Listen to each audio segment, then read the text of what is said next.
Back to my channel and I hope आप सब ठीक होंगे और आपको मेरी जो प्रीवियस वीडियोस है वो पसंद आई होंगी। लेकिन अगर आपने अभी तक मेरी प्रीवियस वीडियोस नहीं देखी तो मैं आपको डिस्क्रिप्शन में उन सब के लिंक सेंड कर दूँगी, आप उन्हें ज़रूर देखिएगा। और अगर अभी तक आपने मेरे चैनल को सब्सक्राइब भी नहीं किया तो प्लीज़ इसे सब्सक्राइब कर लें और इसके साथ जो बेल आइकन है उसे क्लिक कर दें ताकि मेरी तमाम आने वाली न्यू वीडियो सबसे पहले आपको मिले और आपको इनसे महरूमी ना हो।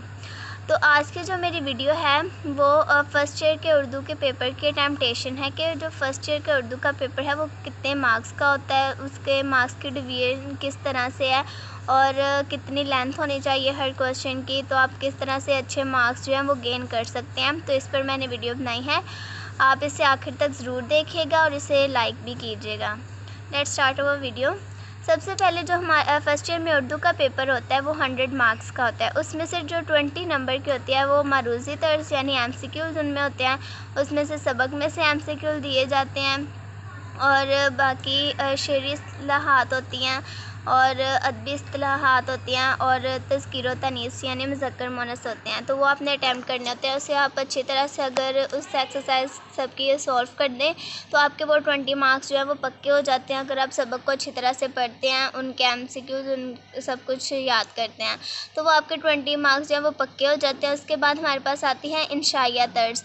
इंशाइया तर्ज जो हमारे पास सब्जेक्टिव पेपर होता है वो 80 मार्क्स का होता है। उसमें जो हिस्सा अव्वल होता है वो सवाल नंबर 2 से स्टार्ट होता है, क्योंकि सवाल नंबर 1 जो होता है वो मारूज़ी तर्ज में से एमसीक्यूज़ का होता है। तो जो सवाल नंबर 2 होता है वो अशार की तशरीह का होता है हमारे पास, जैसे कि 9th 10th में भी था। और सबसे पहला जो होता है वो हिस्सा नज़म का होता है। हिस्सा नज़म में हमें 2 अशार दिए जाते हैं और सबसे इम्पोर्टेंट बात जो है जो दोनों अशार दिए जाते हैं वो एक ही नज़म से अशार दिए जाते हैं। ऐसा नहीं होता कि जो एक शेर है वो किसी नज़म से हमसे दिया गया है तो दूसरा शेर जो वो नात से दे दे, ऐसे नहीं होता। फर्स्ट शेर में आपको जो दोनों अशार दिए जाते हैं वो आपको दोनों एक ही नज़म में से दिए जाते हैं। जैसे ये जो दोनों अशार यहाँ पर लिखे हुए हैं तो ये दोनों अशार जो है वो हमद के दिए हुए हैं, तो आपको एक ही नज़म में से दिए होते हैं। और आपने ये बात याद रखनी है कि नज़म के अशार की तशरीह हमेशा इकट्ठे करते हैं। आपको 2 अशार आएंगे, आपने वो दोनों एक ही दफ़ा लिख लेना है। जैसे ये एक पूरा एक शेर है और ये एक पूरा दूसरा शेर है, तो आपने क्या करना है, इन दोनों को इकट्ठे लिख के तो इनकी इकट्ठी तशरीह करनी है। अब वो करने किस तरह से वो आप देख लें।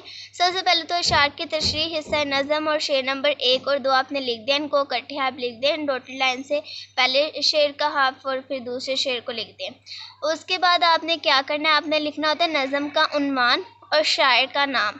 अब इस हवाले से भी एक बात याद रखें कि नज़म का उन्वान होता है, नज़म का नाम नहीं होता, और शायर का नाम होता है, ठीक है। तो आप शायर का उन्वान ना लिखिएगा, शायर का नाम होता है और नज़म का उन्वान होता है। तो यहाँ पर जैसे हमने हमसे शेर लिए हैं तो हमने हम की नज़म लिख दी और इसके जो शायर हैं हमने उनका नाम लिख दिया। तो एक नंबर आपका नज़म के नाम का होता है और दूसरा नंबर आपका शायर के नाम का होता है। तो ये हमारे पास हो जाता है 1 + 1 प्लस। अब आगे हमारे पास जो मफ़हूम आपने लिखना होता है, मफ़हूम आपका मैक्सिमम 2 लाइंस का हो, दैट्स इनफ, आप इससे ज़्यादा ना लिखें। और उसके बाद आपने तशरीह करनी होती है। तशरीह जो होती है आपको जो कि 2 अशार होते हैं तो आप हर शेर की जो तशरीह है वो 2.5 पेज तक करें। अगर हर शेर की तशरीह 2.5 पेज तक करते हैं तो आपके 4 से 5 सफ़हात जो है वो बन जाते हैं। अब इसमें आपने क्या करना है, आपने हवालाजात ऐड करने हैं, मैक्सिमम 4 से 5 आपने अशार ऐड करने हैं। और चूँकि आप दोनों अशार की तशरीह इकट्ठे कर रहे हैं तो आप 4 से 5 अशार ज़रूर ऐड करें। और आप क्या करें, जब आप पहला शेर शुरू करें तो आप इस तरह मार्कर से लिखें, पहले शेर में शायर ये कहता है, ये आपने लिख दिया। फिर जब आप पहले शेर की सारी तशरीह कर लें तो दूसरा पैराग्राफ स्टार्ट करते वक्त आप मार्कर से हेडिंग देते हैं कि दूसरे शेर में शायर ये कहता है। इस तरह जो एग्जामिनर होता है उसे पता चल जाता है कि आपने दोनों अशार की तशरीह इकट्ठी की है और कहाँ से दूसरे शेर की तशरीह जो वो स्टार्ट हो रही है। तो इस तरह आपने हवालाजात वगैरह ऐड करके तो 4 से 5 सफ़हात की आप इसकी तशरीह कर दें। तो ये आपके चूँकि 2 अशार हैं तो ये 4 + 4 मार्क्स बन के ये 10 नंबर की आपकी जो होती है तशरीह का पार्ट होता है हिस्सा नज़म में से, ठीक है। तो अब हिस्सा गज़ल में हमारे पास 3 अशार होते हैं। आपने तीनों अशार की अलग अलग तशरीह करनी होती है। अब इसमें हमने अलग क्यों करनी होती है, क्योंकि आप ये बात याद रखिए कि गज़ल का जो हर शेर है वो अपने अंदर मुख्तलिफ मायने रखता है।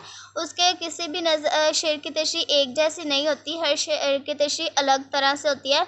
तो इस वजह से हम गज़ल के अशार की तशरीह अलग अलग करते हैं, लेकिन हम नज़म के अशार की तशरीह एक साथ करते हैं। इस बात को आपने मिक्सअप नहीं कर देना। अब क्या हिस्सा गज़ल जो होता है वो शेर नंबर 1 आप लिखते हैं। 3 अशार होते हैं। जो भी पहले ये करने लगे उसकी यहाँ पे नंबरिंग दे दें। जैसे आपने शेर नंबर 1 लिख रहे हैं तो आप यहाँ पर लिख दें, शेर लिख दें। पूरा लिखना चाहें तो पूरा लिख दें, पूरा ना लिखना चाहे तो ना लिखें, दैट्स ओके। उसके बाद आपने शायर का नाम लिखना होता है, इसका 1 नंबर होता है, ठीक है। अब एक बात ये कि गज़ल का उन्वान नहीं होता। गज़ल का उन्वान क्यों नहीं होता? क्योंकि गज़ल के हर शेर की तशरीह अलग अलग होती है, तो उसका कोई भी एक पूरा गज़ल का नाम या उन्वान नहीं होता, तो हम गज़ल का उन्वान नहीं लिखते। ये भी आपने बात याद रखनी है। उसके बाद मफ़हूम लिखना है। मैक्सिमम 2 लाइन्स का आप मफ़हूम लिख दें, दैट्स इनफ, इससे ज़्यादा ना लिखें। तशरीह पे आप टाइम दें, मफ़हूम पे टाइम वेस्ट ना कर दें। फिर तशरीह जो होगी, आप हर शेर की अलग कर रहे हैं तो एटलीस्ट 1.5 पेज की आप ज़रूर लिखें।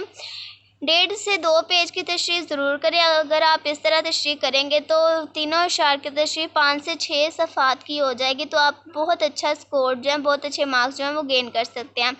और हर शेर में 3 हवालाजात ज़रूर ऐड करें, 2 से 3 हवालाजात ज़रूर ऐड करें। अब हवालाजात के तरफ से जो बात ज़रूरी है वो ये है कि आप जो भी हवालाजात लिखें वो पूरा आप सही से याद करके लिखें, आप उसमें कोई भी मिस्टेक ना करें, तो फिर ही आप अच्छे मार्क्स ले सकते हैं। तो 1 नंबर अगर हम शायर के नाम का ऐड करें तो बाकी जो 9 मार्क्स होते हैं वो तशरीह के होते हैं, तो ये भी 10 मार्क्स बन जाते हैं। तो इस तरह आपके गज़ल की तशरीह के भी 10 मार्क्स होते हैं। फिर आप एंडिंग लाइन लगा दें लास्ट पे। फिर जो हमारे पास हिस्सा 2 होता है उसमें हमारे पास इक़्तिबास की तशरीह होता है, यानी आपने सियाक़ो इसबाक़ करना होता है और आपने मुसन्निफ़ और मज़मून का उन्वान भी लिखना होता है। अब आपको इक़्तिबास के लिहाज से जो इम्पोर्टेंट बात वो ये है कि आपको 2 इक़्तिबास 2 पैराग्राफ दिए जाते हैं, आपने कोई सा एक अटैम्प्ट करना होता है। अब वो 15 मार्क्स का होता है। 15 मार्क्स में से उसकी डिवीज़न किस तरह से होती है नंबर्स की, ये देख लें। जैसे आप फ़र्स्ट अटैम्प्ट कर रहे हैं तो अब आप पूरा इक़्तिबास ना लिखें, यहाँ पर स्टार्टिंग से कुछ वर्ड्स लिख के डॉटेड लाइन्स लगा के तो लास्ट से लिख दें। उसके बाद आपने हवाला मतन लिखना होता है। हवाला मतन में आपने 2 चीज़ें करनी होती हैं, मुसन्निफ़ का नाम लिखना होता है और मज़मून का उन्वान लिखना होता है। अब इसका आपका 1 मार्क्स हो गया और इसका आपका 1 मार्क्स हो गया, ठीक है। अगर आप इन दोनों के नाम अच्छी तरह से याद करते हैं तो ये 2 जो नंबर हैं ये तो आपके पक्के हो जाते हैं। और जो सियाक़ो इसबाक़ होता है वो आपका 3 जो होता है मार्क्स का होता है। अब सियाक़ो इसबाक़ की जो लेंथ है वो तकरीबन 10 से 12 या 8 से 12 लाइन्स की होनी चाहिए, इससे ज़्यादा ना लिखें और इससे कम भी ना लिखें। सियाक़ो इसबाक़ में क्या लिखते हैं, सियाक़ो इसबाक़ में आप जो नज़म के जो पैराग्राफ दिया हुआ है उससे जो पहले बात चल रही होती है और जो उस पैराग्राफ दिया होता है उसके बाद में जो बात चल रही होती है उसको आपने लिखना होता है। मुख्तसर ये कि सियाक़ो इसबाक़ में आपने जो पूरा सबक होता है उसका मुख्तसर सा खुलासा करके आपने लिख देना होता है 8 से या 10 से 12 लाइन्स का। ये आपका सियाक़ो इसबाक़ बन जाता है 3 नंबर का। उसके बाद आपने तशरीह लिखनी होती है। तशरीह के हवाले से जो इम्पोर्टेंट बात है वो ये है कि आप इसमें थोड़ा सा तारुफ़ भी लिख सकते हैं, सबक के बारे में जो तारुफ़ होता है स्टार्ट से वो आप लिख सकते हैं। आप इसमें हवालाजात जो हैं वो ज़रूर ऐड कर दें अगर आपको आते हैं तो। उसके बाद आप तशरीह करें। इसकी तशरीह जो है वो 2 से 3 सफ़ात तक मैक्सिमम होनी चाहिए, क्योंकि हमारे पास जो 15 मार्क्स का सियाक़ो इसबाक़ होता है तो आपने ज़्यादा से ज़्यादा इसकी तशरीह करनी है। तो ये 2 मार्क्स, ये 3, 5 और 10 मार्क्स की आपकी तशरीह, तो ये आपके बन जाते हैं 15 नंबर। तो 15 नंबर का हमारा सियाक़ो इसबाक़ यानी इक़्तिबास की तशरीह होता है। तो अगर आप इसको अच्छी तरह से अटैम्प्ट करते हैं, थ्रू आउट आपकी प्रेजेंटेशन पेपर की बहुत अच्छी है, तो आप इसमें बहुत अच्छा जो स्कोर है वो बहुत अच्छे मार्क्स जो हैं वो गेन कर सकते हैं। फिर हमारे पास सवाल नंबर 4 होता है जिसमें आपने सबक का खुलासा लिखना होता है। अब आपको 2 सबक के खुलासे दिए जाते हैं, उसमें से आपने कोई सा एक अटैम्प्ट करना होता है। जैसे आपने कोई सिलेक्ट कर लिया है, उसको आपने यहाँ पर बड़ा सा करके लिख देना, इन्वर्टेड कॉमास में लिख दें, चाहे मुसन्निफ़ का नाम लिख दें, जो भी सबक के मुसन्निफ़ होंगे उनका आपने नाम लिख देना और आपने खुलासा लिख देना है। अब खुलासा जो वो 2.5 पेज यानी 2.5 पेज का, 2 या 2.5 पेज का मैक्सिमम होना चाहिए। इससे ज़्यादा खुलासा ना लिखें, क्यों? क्योंकि खुलासा कहते हैं आपने पूरे सबक में से उसको मुख्तसर पूरे सबक को आपने मुख्तसर करके लिख देना होता है, तो उसको ज़्यादा लेंथी बनाने की आपको ज़रूरत नहीं है।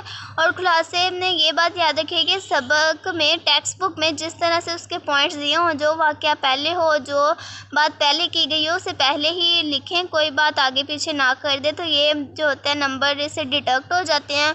और 1 नंबर जो होता है वो आपके मुसन्निफ़ के नाम का होता है।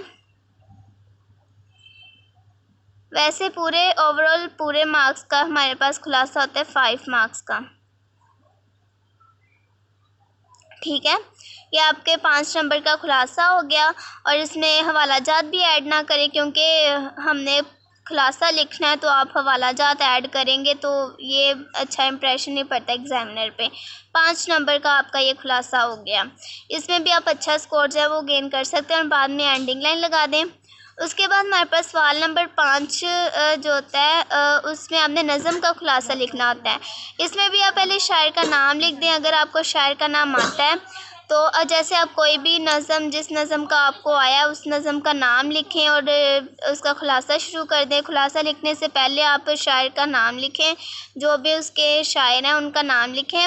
और ये वैसे आपको कहा जाता है कि आप लिख दिया करें, अच्छा इंप्रेशन पड़ता है।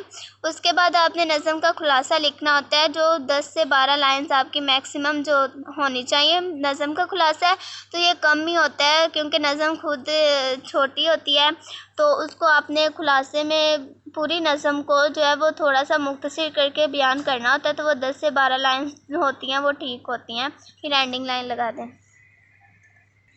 फिर सवाल नंबर 6 होता है वो आपने मुकालमा लिखना होता है। मुकालमे रुदाद नवीसी और रोज़ नामचे में ऑप्शन होती है, तो जो आपको ज़्यादा अच्छा सजेस्ट किया जाता है वो होता है कि आप मुकालमा लिखें, ठीक है। आपने सवाल नंबर 6 लिखने, मुकालमा तहरीर करें। अब आपने उसका उन्वान लिख देना, जो भी आपको मुकालमा दिया जाए। अब उसको अटैम्प्ट करने का किस तरह से तरीका है, जैसे यहाँ पर 2 दोस्तों के दरमियान सिगरेट नोशी के नुकसानात पर है, तो आपने क्या करना है, किरदार लिखना है। पहला किरदार, दूसरा किरदार, उनके नाम लिख देना, अली अमजद।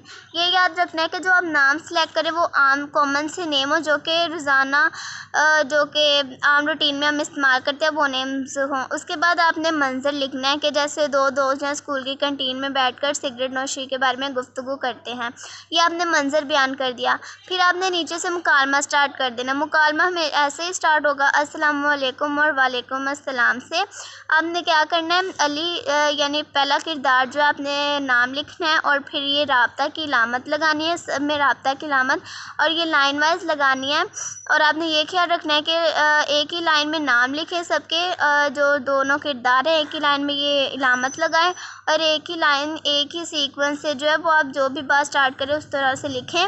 और इसी तरह आप एंड भी जो है वो सेम सीक्वेंस के साथ करें, तो आपके जो मुकालमे की लुक है वो बहुत अच्छे से आ जाती है। तो इस तरह आप इसमें अच्छे मार्क्स गेन कर सकते हैं। और जो मुकालमा होता है वो 10 मार्क्स का होता है, तो आप अच्छे से इसको अगर अटैम्प्ट करते हैं तो 10 मार्क्स इजीली ले सकते हैं। उसके बाद सवाल नंबर 7 होता है वो आपने दरख्वास्त लिखनी होती है। अब दरख्वास्त और रसीद में ऑप्शन होती है। अब इन दोनों में से कोई एक आती है पेपर में, लेकिन ज़्यादातर जो बोर्ड में आती है वो दरख्वास्त आती है, जो रसीद है वो बहुत कम आती है। तो दरख्वास्त आप करते हैं ज़्यादा, तो उसका पैटर्न क्या है कि आपने जो राइट साइड है वहाँ से लिखना शुरू करना है, बखिदमत प्रिंसिपल साहिब, inverted comma and that's all, ये पूरा मेथड है। और फिर आपने क्या करना है, उन्वान लिखना है इसका, जो भी आप लिख रहे हैं। फिर जनाब आला ये आपने इलामत लगा देनी है। उसके बाद आपने मोदबाना गुजारिश, और उसके मतन में आपने जो बातें इंपॉर्टेंट है वो ये है तारुफ़। आपने अपना तारुफ़ बयान करना है कि मैं आपके स्कूल के या आपके कॉलेज की इंटरमीडिएट पार्ट 1 के स्टूडेंट हूँ, ये आपने तारुफ़ बता देना है। मसला क्या है, क्या फ़ीस माफ़ी है, तो आपने मसला कहना है कि जो मेरे वालिद हैं वो बहुत गरीब आदमी हैं, तो इस तरह से आपने बताना है वो मेरी फ़ीस अदा नहीं कर सकते। दरख्वास्त दरख्वास्त आपने ये करनी है कि मेरी फ़ीस माफ़ कर दे। इस तरह से आपने पूरा एक मतन बयान कर देना है। उसके बाद आपने अलारिस लिखना है यहाँ पे लेफ़्ट साइड पे, ठीक है। आपने अलारिस लिखना है, आपने आपका ताबिया फरमा, आपने अपना नाम नहीं लिखना बल्कि लाम मीम नून या यहाँ पर जो भी आप लिखना चाहें वो उर्दू में लिख दें, लेकिन आपने नाम नहीं लिखना। और उसके अलारिस के दाएं जानिब आपने डेट लिख देनी है।